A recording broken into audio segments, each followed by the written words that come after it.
Okay, so these are the stairs that I cleaned with the Rubba Scrubba.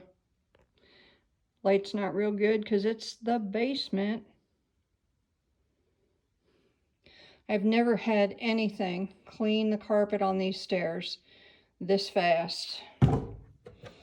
What looks like dark dirt is just the nap of the carpet.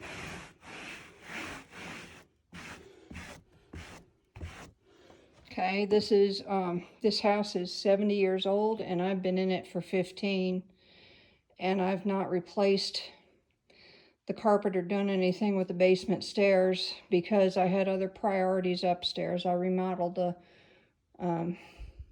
first floor and it's a Cape Cod, so it's called a 1.5 story, so it's basically a second floor.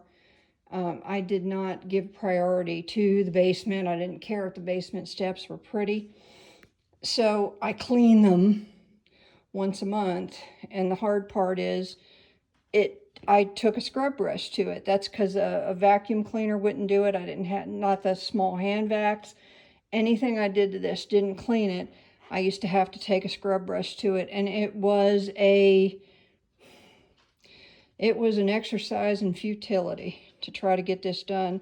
But now that I got this Rubba Scrubba, and I grabbed it and I saw how quick it picked up hair, dust, cobwebs, everything. I can't believe how well it cleans.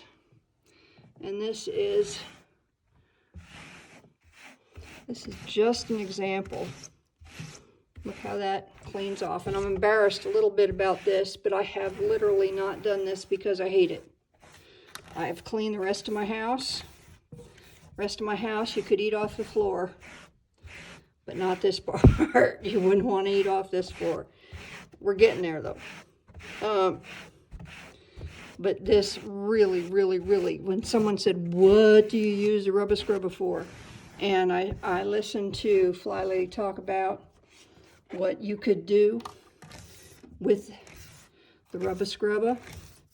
I ordered 4 more because you can, there's on the back of it, there's a place where you can write. Look at this, hanging hair off. You wouldn't want to use this for something else. So this could be my dedicated basement Rubba Scrubba, basement stairs Rubba Scrubba. That all it's for is to clean off the stairs in the basement. They are not expensive, and with as well as they clean, I would not hesitate to buy more, and I didn't hesitate once I saw how well it worked. I bought one first to try it out. I'll be honest with you, I just was like, yeah, this is just another one of those miracle products. Well, it wasn't. It actually worked. And I'm going to spare you for the rest of my cleaning. I'm going to finish this off, but thank you for your time.